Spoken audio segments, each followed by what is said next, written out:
light, divine light, which came down into manifestation to cooperate with the work of the Lord.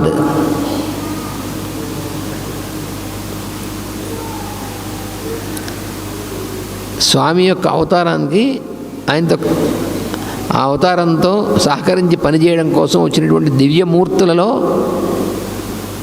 ఈ పాండురాజు యొక్క కుమారులు అయినటువంటి వాళ్ళు 5, ద్రౌపది అందులో ఉన్నారు. సరే, వేదవ్యాసుల వారు ఎప్పుడు ఆయన ముందే దిగి వచ్చారు. ఆయన శ్రీకృష్ణుని యొక్క అవతారం కంటే ముందే వేదవ్యాసుడు అవతరించడం జరిగింది.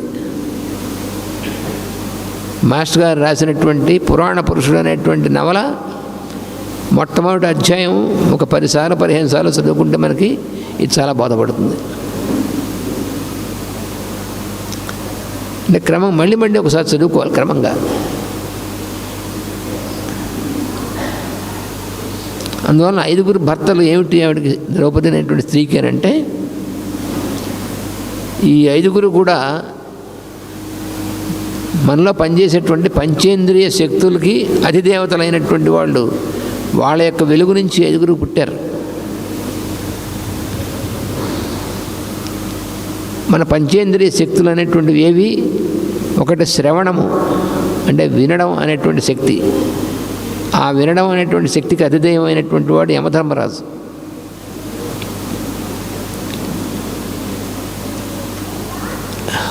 అందువలన ఆయన్ని ఉపాసించినప్పుడు ఆయన నుండి దిగి వచ్చినటువంటి వాడే పాండవ అగ్రజుడైనటువంటి యుధిష్ఠిరుడు. అందువల్లనే ధర్మరాజుకు ఉన్నటువంటి ప్రధానమైన లక్షణం ఏంటంటే, మహర్షులు పెద్దవాళ్ళు అయినటువంటి వాళ్ళందరూ ఎప్పుడు మంచి విషయాలు చెప్తుంటే ఈయన ఎప్పుడు శ్రద్ధగా వింటూ ఉండేవాడు, శ్రవణం చేస్తూ ఉండేవాడు. అరణ్యవాసం అంతా అదే. 12 సంవత్సరాలు అరణ్యవాసం చేసినప్పుడు ధర్మరాజు ఏడుస్తూ కూర్చోలేదు, అయ్యో నాకు రాజ్యం పోయిందని. ఆ అరణ్యవాసం అంతా ఎంతోమంది మహర్షులు వాళ్ళందరూ వచ్చి ఒకళ్ళ తర్వాత ఒకళ్ళు వచ్చి సృష్టి యొక్క ధర్మాలు మొత్తం ఇవన్నీ, మానవ ధర్మం ఇవన్నీ కూడా చెప్తుంటే, ఇవన్నీ తెలిసినటువంటి వాడు అయినప్పటికీ వాళ్ళు చెప్తున్నటువంటివన్నీ కూడా శ్రద్ధగా వింటూ ఉండడం చేశాడు. అదేమిటి? శ్రవణేంద్రియ శక్తి అనేటువంటి దానికి అధిదేయమైనటువంటి యమధర్మరాజు నుంచి వచ్చినటువంటి వాడు Dharmaraju.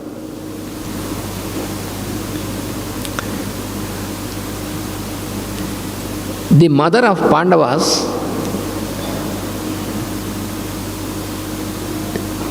she was a most virtuous lady. She got initiated by a rishi called Durvasa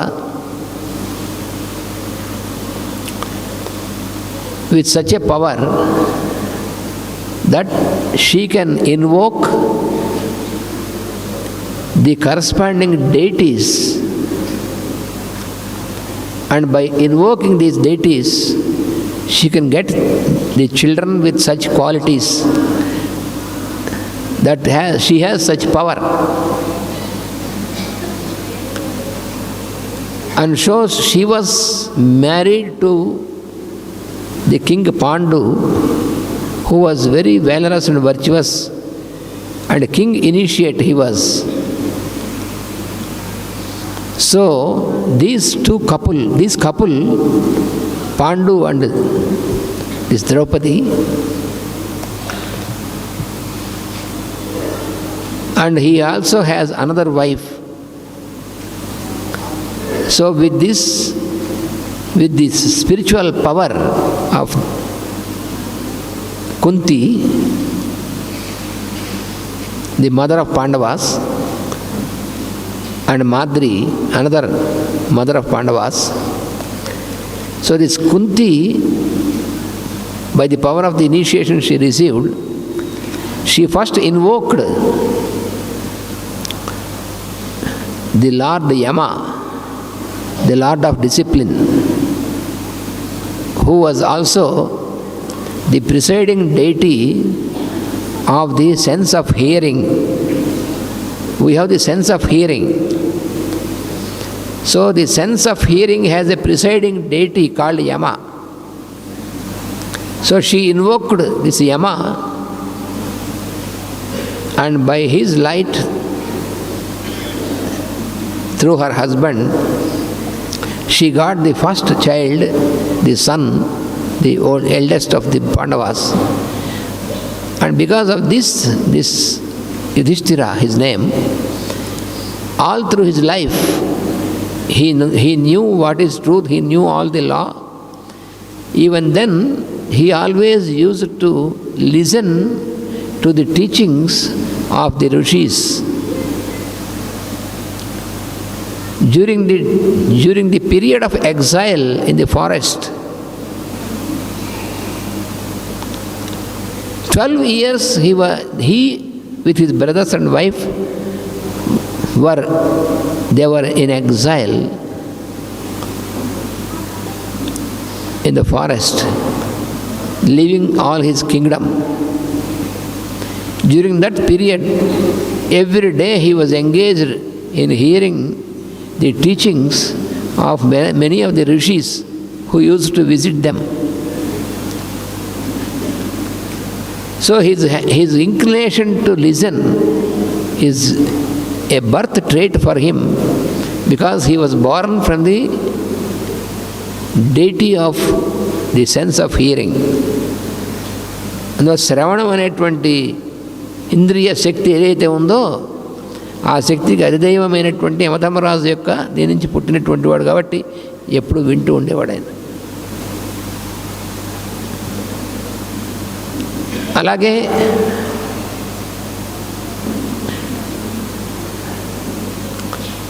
భీముడు, వాయువు అనేటువంటి దేవత, అంటే సంకోచ వ్యాకోచములు అనేటువంటి మనలో పనిచేస్తున్నాయి చూసారా, వాటికి అధిదైవమైనటువంటి వాడు వాయువు. వాయువు is the lord of pulsation. So the second son of Draupadi in Pandu, he was born from the power of the Vayu, the Lord of pulsations, and he was the presiding deity for the sense of smelling.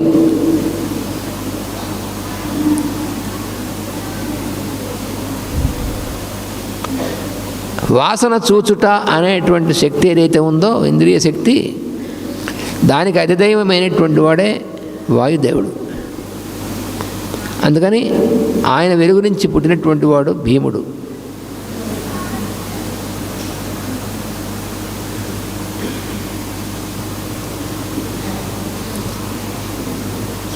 తర్వాత అర్జునుడు, ఆయన ఇంద్రుడు.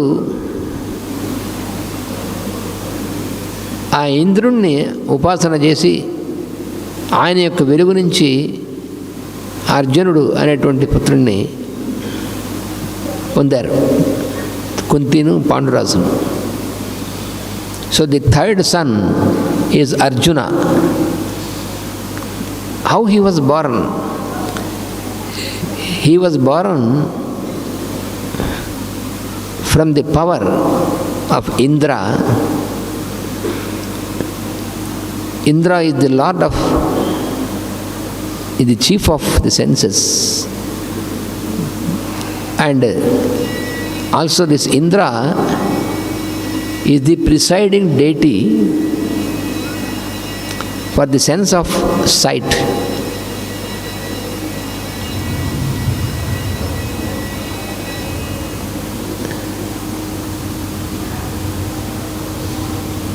So Arjuna is born from that.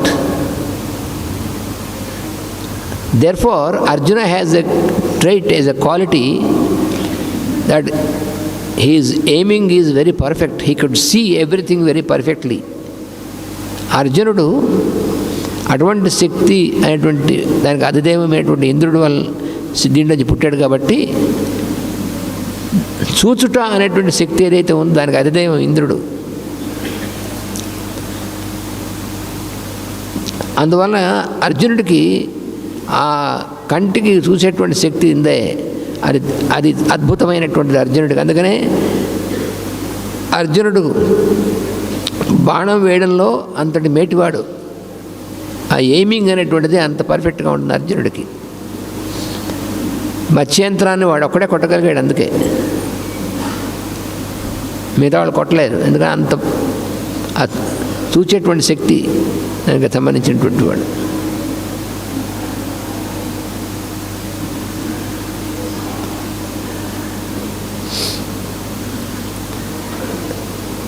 తర్వాత మిగిలినటువంటి ఇద్దరు కూడా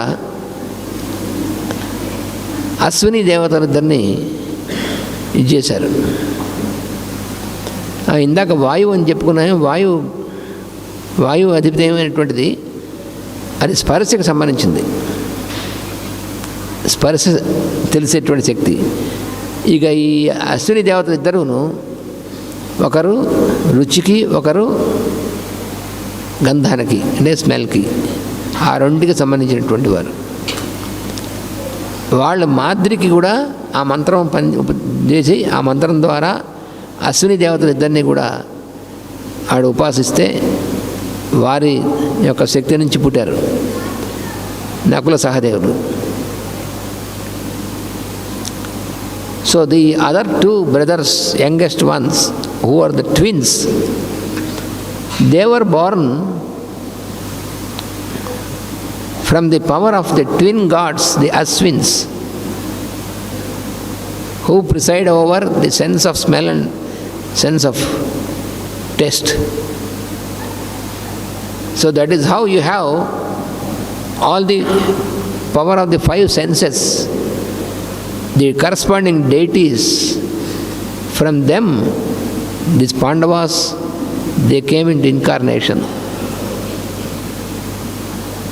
So that is why these five are inseparable. They are like five entities but with one steering power. ఈ ఐదుగురు పాండవులు, ఐదుగురు అన్నదమ్ములు కూడా ఐదుగురు విడిగా శరీరం కలిగినటువంటి వాడు అయినప్పటికీ మళ్ళీ ఇంకోటి కూడా ఉంది, పంచేంద్ర ఉపాఖ్యానం అని చెప్పి ఉంది. ఐదుగురు ఇంద్రులు అని. ఇది మార్కండేయ పురాణంలో వస్తుంది ఈ కథ. పంచేంద్రుడు అంటే ఈ ఐదుగురు దేవతలు, ఈ ఐదుగురు దేవతలను కూడా ఇంద్రుడైనటువంటి వాడు ప్రధానమైనటువంటి వాడు. కాబట్టి ఆ ఇంద్రుడు ఈ మిగిలినటువంటి వాళ్ళ ద్వారా కూడా పనిచేసి పంచేంద్రులుగా వచ్చినటువంటి వారు. అందుకని ఆ ఐదుగురు అన్నదమ్ములు కూడా కేవలం ఐదుగురు అన్నదమ్ములుగా వచ్చినటువంటి మాత్రాన వాళ్ళందరూ ఒకటి కింద లెక్క. పంచేంద్రియాలు మనలో పనిచేస్తున్నాయి చూసారా. ఈ పంచేంద్రియాలు అనేటువంటి ఐదు కూడా వీటి ద్వారా పనిచేసేటువంటిది మనస్సు అనేటువంటి ఇంద్రియం ఏదైతే ఉందో దానికి కూడా ఇంద్రుడే అధిపతి.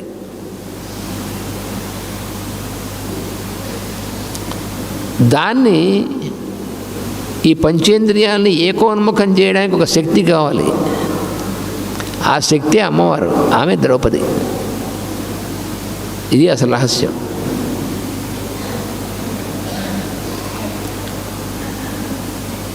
భగవంతుడి వైపుకి ఈ ఐదు ఇంద్రియాలని కూడా ఏకోన్ముఖం చేసేటువంటి మనశ్శక్తి ఏదైతే ఉందో అది అమ్మవారు, ఆమె ద్రౌపదిగా వచ్చింది. ద్రౌపది సామాన్యురాలు కాదు. ఇంకో రహస్యం కూడా ఉంది. శ్రీకృష్ణుడు భగవానుడి యొక్క భౌతిక దర్శనం పాండవులకి ఎప్పుడైందంటే ద్రౌపది స్వయంవరం దాకా వాళ్ళు డైరెక్ట్గా చూడలేదు. వాళ్ళు చుట్టాలే, భౌతికంగా బంధువులే. పాండవుల యొక్క తల్లి అయినటువంటి కుంతి కృష్ణుడి యొక్క మేనత్తే, సందేహం లేదు. కానీ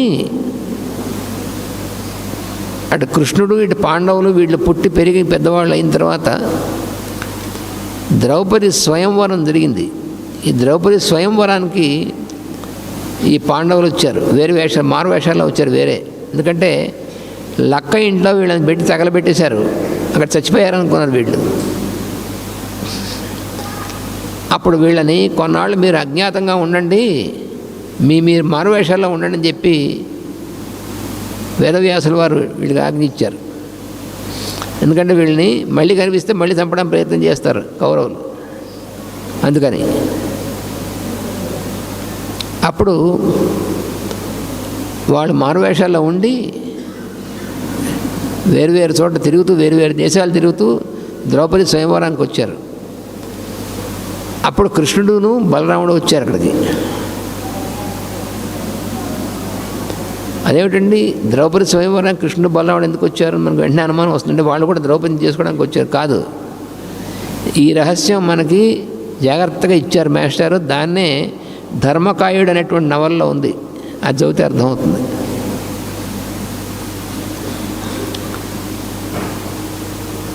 అప్పటిదాకా పాండవులకి కృష్ణుడి యొక్క భౌతికమైనటువంటి దర్శనం కాలేదు. కృష్ణుడిని మొట్టమొదటిగా భౌతికంగా దర్శనం చేసినటువంటి ద్రౌపది. ఆ స్వయంవరం సమయంలో కృష్ణుడిని చూసింది ఆవిడ. ఆయనే పరమాత్మ అని చెప్పి అర్థమైంది ఆవిడకి. ఆ దర్శనం వెంటనే ఇచ్చాడు ఆయన. ఆవిడ దర్శనం చేసిన తర్వాత అప్పుడు అక్కడ వచ్చినటువంటి వారిలో, స్వయంవరానికి కూర్చున్నటువంటి వారిలో ఉన్నటువంటి పాండవులు 5 అప్పుడు కృష్ణుని దర్శనం అప్పుడు చేసుకున్నారు వాళ్ళు. ఇంత వ్యవహారం ఉంది. అంటే మొట్టమొదటి కృష్ణుని దర్శించినటువంటి ద్రౌపది, ఆవిడ దర్శించిన తర్వాతే పాండవులకు దర్శనం అయింది కృష్ణుడి దర్శనం. ఇది జాగ్రత్తగా చదువుకోవాలి. భారతం అయిన ఊరికైతే ఆషామాషి కాదు. మన సినిమాలు చూసి బాలభారతం గీలభారతం చూసి కుదరదు. జరిగినట్టు రాసింది వేదవ్యాసుడు రాసిన ప్రమాణం కానీ మిగతా అనే ప్రమాణం కావు. ఆషామాషి జరుగుకుంటే కుదరదు అది. అందుకని కృష్ణుని మొట్టమొదటి దర్శనం చేసి ఈ పంచేంద్రియం యొక్క ప్రవృత్తుల్ని భగవంతుడి మళ్లించడం అనేటువంటి దానిలాగా, అలాగ వీళ్ళకి ఆయన దర్శనం వీళ్ళకి కావడం కోసం ఆవిడ ఒక ఉపకరణం అయింది ఆవిడ. అందుకు కృష్ణుడు బలరాముడు అక్కడికి వచ్చింది. ఆ తర్వాత మత్స్యంత్రం ఇంకెవడు కొట్టలేడు తెలుసు. కానీ అర్జునుడు బ్రాహ్మణ వేషంలో ఉన్నాడు. ఆ మత్స్యంత్ర భేదనం అర్జునుడు మాత్రమే చేశాడు. అప్పుడు మిగిలినటువంటి క్షత్రియులందరికీ కూడా చాలా కోపం వచ్చింది. మేము క్షత్రియులుండి వాడెవడో బ్రాహ్మణుడిలా కొట్టాడు మత్స్యంత్రాన్ని, ఈ రాజకన్యన వాడెలా వివాహం చేసుకుంటాడని వీళ్ళందరూ ఎదురు తిరిగారు. వాళ్ళతో అర్జునుడు భీముడు యుద్ధం చేయాల్సి వచ్చింది. అప్పుడు కృష్ణ బలరాములు ఏం చేశారంటే, కృష్ణుడు తన యొక్క బలాన్ని, తన యొక్క శక్తిని అర్జునుడిలోకి, బలరాముడు తన యొక్క శక్తిని భీముడిలోకి ప్రవేశింపజేశారు. అది అక్కడ జరిగిన రహస్యం. దీనివల్ల ఆ దెబ్బతో వీళ్ళిద్దరూ అక్కడ మిగిలినటువంటి వాళ్ళందరినీ కూడా ఓడించారు. ఓడించి ద్రౌపది వరించింది వాళ్ళని. ఎవడైతే మత్స్యంత్రం కొడతాడో వాడినే వరిస్తుంది తన అమ్మాయి అని చెప్పి ద్రౌపదుడు చేశాడు. మత్స్యంత్రం కొట్టగలిగినటువంటి వాడు అర్జునుడు మాత్రమే ద్రౌపదుడు తెలుసు. అందుకని ఆ నియమం పెట్టాడు ఆయన, ఇంకెవడు ఫిల్టర్ చేసేయడం కోసం. ఆ ఫిల్టరింగ్ జరిగింది. కానీ వచ్చినవాడు అర్జునుడు ఈయనకు కూడా తెలియదు ద్రౌపదుడికి. వారు అర్జునుడు రాలేదు, వీడు ఎవడో బ్రాహ్మణుడు కొట్టాడు అనుకున్నాడు ద్రౌపదుడు కూడా. వాడికి అర్థం కాలే. ఇంత వ్యవహారం ఉంది అక్కడ. అది ఆ కథలో ఉన్నటువంటిది. ఇంకా ఇప్పుడు మన తర్వాత కార్యక్రమానికి సమయం అయింది, 7:30 దాటుతుంది. కాబట్టి మళ్ళీ మనం చెప్పుకుంటాం. స్వస్తి. వాసుదేవ.